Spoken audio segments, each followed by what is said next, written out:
بسم اللہ الرحمن الرحیم الحمد للہ رب العالمین صلی اللہ وسلم علی نبینا محمد وعلی آلہ وصحبہ اجمعین۔ گزشتہ درس میں اخلاق حسنہ کے بارے میں گفتگو ہوئی تھی اور یہ بیان ہوا تھا کہ اخلاق حسنہ صرف لوگوں کے درمیان آپس میں خندہ پیشانی سے پیش آنا، ایک دوسرے سے محبت، ایک دوسرے سے ہمدردی اور ادب سے پیش آنا، یہی صرف اخلاق حسنہ نہیں ہے، بلکہ اخلاق حسنہ کا جو اعلیٰ و ارفع درجہ وہ اللہ رب العزت کے ساتھ ادب سے پیش آنا، اللہ کے سامنے عاجزی اور انکساری کے ساتھ جھک جانا، اور اللہ کے نبی صلی اللہ علیہ وسلم سے محبت، ان کے اتباع، ان کی تعظیم،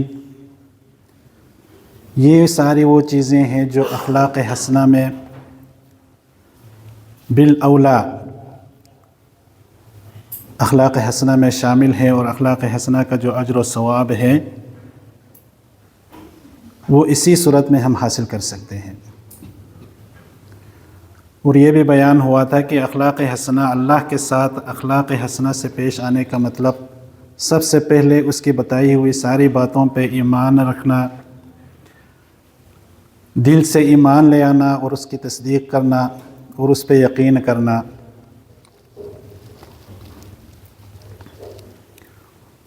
اور دوسرا پہلو اللہ رب العزت کے دیے ہوئے احکامات پہ، تعلیمات پہ من و عن، بغیر چوں چرا، بغیر اس کو کسی چیز کے ساتھ تقابل کیے اس پہ عمل کرنا، جس طرح جہاں پہ جیسا ہمیں کرنے کا کہا ہو اسی طرح، کوئی برادری، کوئی معاشرے کی کوئی کلچر، رواج اس میں رکاوٹ نہ بنے، عقل کی کسوٹی پہ پرکھے بغیر، تجربات کے ساتھ تقابل کیے بغیر، عادات رکاوٹ بنے بغیر، اس پہ اسی طرح عمل کریں جس طرح صحابہ کرام رضوان اللہ تعالی علیہم اجمعین عمل کیا کرتے تھے۔ صحابہ کرام ایک ایسی قوم تھی جس کو اللہ رب العزت نے اپنے نبی کی صحبت کے لیے اختیار فرمائے۔ وہ لوگ نبی کریم صلی اللہ علیہ وسلم کے ساتھ دینی معاملات تو چھوڑیں، دنیاوی معاملات میں بھی، بلکہ جن میں نبی کریم صلی اللہ علیہ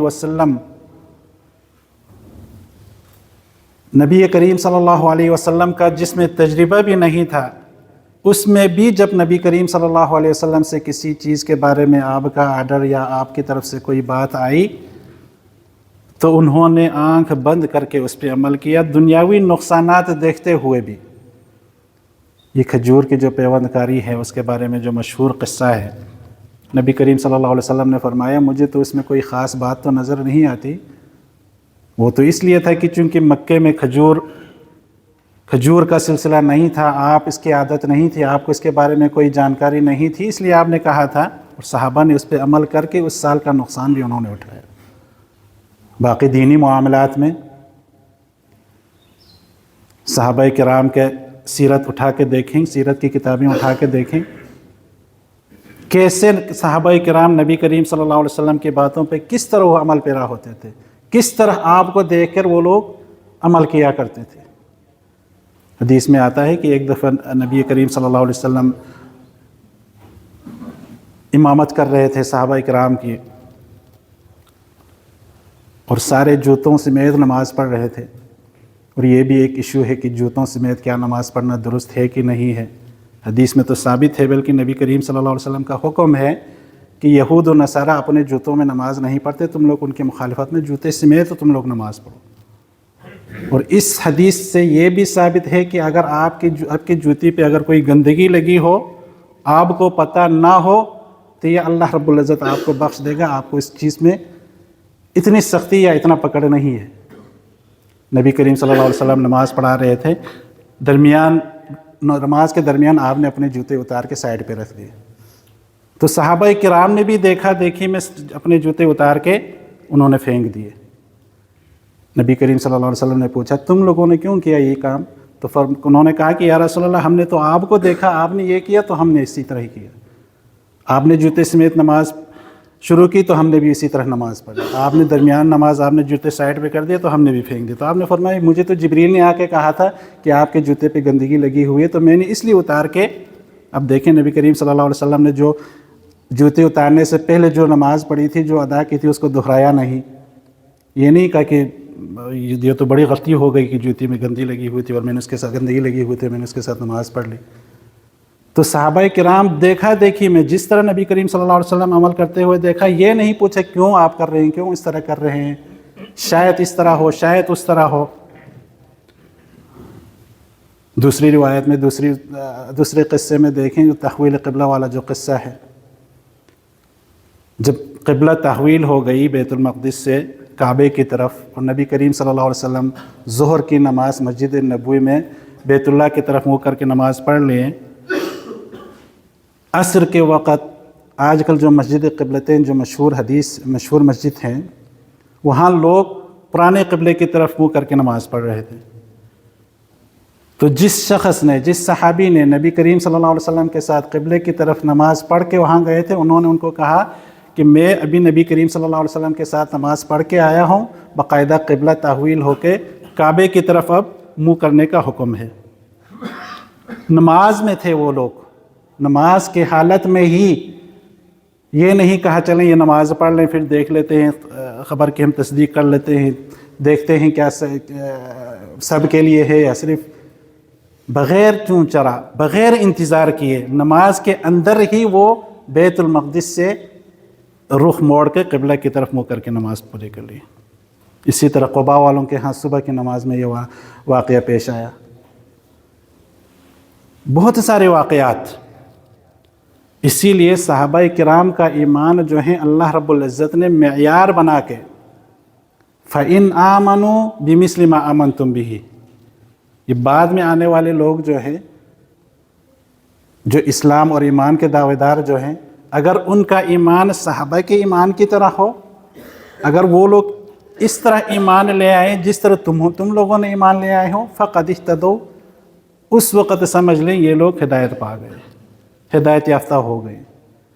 لیکن ان کا طریقہ، اگر کسی کا طریقہ صحابہ کرام کے اس منہج سے ہٹ کر ہو، اس کے مطابق نہ ہو، اور حدیث میں آتا ہے نبی کریم صلی اللہ علیہ وسلم نے فرمایا ستفترق امتی الی 73 فرقہ، میری امت جو ہیں یعنی امت مسلمہ بہت سارے فرقوں میں وہ بڑھ جائیں گے، کلھا فی النار الا واحدہ، سارے فرقے جو ہیں غلط راستے پہ ہیں، الا واحدہ ایک ہی فرقہ ہوگا جو صحیح راستے پہ ہے۔ فرمایا کہ کون لوگ ہیں وہ؟ تو فرمایا کہ ما انا علیہ و اصحابی، جس منہج پہ جس راستے پہ آج میں ہوں اور میرے بعد جو میرے صحابہ جس راستے پہ ہوگا، جس منہج پہ ہوگا، جو رویہ ان کا ہوگا، جو طریقہ کار ان کا ہوگا، جو عقیدہ ان کا ہوگا، صرف اسی پہ چلنے والے ہی وہ نجات پائیں گے، وہی جنتی ہوگا۔ اسی لیے نبی اللہ رب العزت کے ساتھ اخلاق حسنہ کا تقاضا یہی ہے کہ ہم اللہ کے دی ہوئے احکامات پہ، تعلیمات پہ بلا چون چرا، لوگ کیا کہیں گے، لوگ کیا سوچیں گے، برادری میں میری عزت کا مسئلہ ہے، سوسائٹی میں میرا مقام ہے، سوسائٹی میں میں کس طرح یہ کام کر کے، اس طرح شکل اپنا کے، اس طرح میں کر کے میں لوگوں کے سامنے کیسے جاؤں، یہ وہ ایمان نہیں ہے جس کا اللہ نے حکم دیا ہے۔ اس سے بڑھ کر گستاخ، اس سے بڑھ کر سوء ادب ہو نہیں سکتا کہ آپ اللہ کا حکم ہو، شریعت کا حکم ہو، اسلامی تعلیمات ہو، اور آپ اپنی سوسائٹی کا خیال رکھتے ہوئے، برادری کا خیال رکھتے ہوئے لوگ کیا کہیں گے۔ جس طرح وہ سوشل میڈیا پہ مشہور ہوتا ہے کہ لوگ کیا کہیں گے، لوگ تو آپ کے مرنے کے بعد انا للہ و انا الیہ راجعون ہی کہیں گے، باقی آپ کے بارے میں لوگوں نے چھوڑنا نہیں ہے آپ کو۔ آپ پہ کمنٹس، آپ کے بارے میں چیمگوئیاں لوگ کرتے رہیں گے، لیکن آپ کا ایمان اللہ کے ساتھ حسن اخلاق کا تقاضا یہی ہے کہ اگر آپ کو اللہ کی بات، نبی کی بات، اس کا اگر علم ہو، ہاں اتنی تحقیق تو کر لیں کیا یہ حدیث صحیح ہے، ثابت ہے، نبی کریم صلی اللہ علیہ وسلم سے ثابت ہے۔ ابو بکر رضی اللہ تعالیٰ عنہ جس کو صدیق کا لقب ملا، اس کا رویہ دیکھیں۔ وہ اسراء و معراج کا جو قصہ،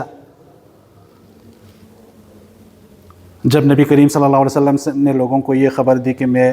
بیت المقدس جا کے راتوں رات وہاں جا کے نماز پڑھ کے آسمان کی بھی میں سیر کر کے واپس آیا ہوں، تو لوگوں نے مختلف تجربات کی روشنی میں، عقل کی بنیاد پہ لوگ مذاق بنانے لگے، بلکہ انہوں نے کہا آج تو ابوبکر بھی اپنی اس پہ ضرور وہ سوچیں گے۔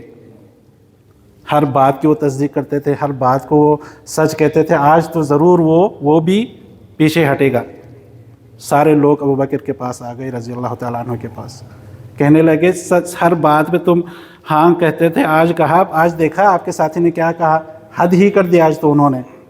وہ کہہ رہے ہیں کہ راتوں رات بیت المقدس جا کے 2 رکعت نماز پڑھ کے آسمان کی بھی سیر کر کے واپس آئے ہیں۔ تو آپ نے فرمایا او قال، کیا واقعی اس نے یہ کہا ہے؟ تو لوگوں نے کہا ہاں اس طرح ہی کہہ رہے ہیں۔ انہوں نے کہا ان قال فقد صدق، اگر آپ نے کہا ہے تو پھر آپ نے سچ کہا ہے۔ حالانکہ اس وقت تو یہ ایک ناممکن چیز تھی، عقل اور تجربے کی بنیاد پہ اگر کوئی حدیث پہ تجزیہ کرنا چاہیں نبی کریم صلی اللہ علیہ وسلم کی باتوں پہ، لیکن آپ نے فرمایا اگر واقعی آپ نے کہا ہے، حدیث ثابت ہیں، یہ بات اگر سچ ہے تو آپ کبھی غلط بات کر نہیں سکتے۔ یہ ایمان اگر کسی کے پاس ہو، یہ اخلاق حسنہ اگر کسی کے پاس ہو اللہ کے بارے میں، نبی کے بارے میں، تو انہی کے لیے اللہ نے فرمایا فَإِنْ آمَنُوا بِمِثْلِ مَا آمَنْتُمْ بِهِ فَقَدِ اهْتَدَوْا، تو وہی ہدایت یافتہ ہے، وہی لوگ ہدایت پائے ہیں، انہی لوگوں نے۔ اللہ رب العزت سے دعا ہے کہ اللہ رب العزت ہمیں اخلاق حسنہ کے مطابق اپنی زندگی گزارنے کی اللہ ہم سب کو توفیق عطا فرمائے۔ وآخر دعوانا الحمد للہ رب العالمین۔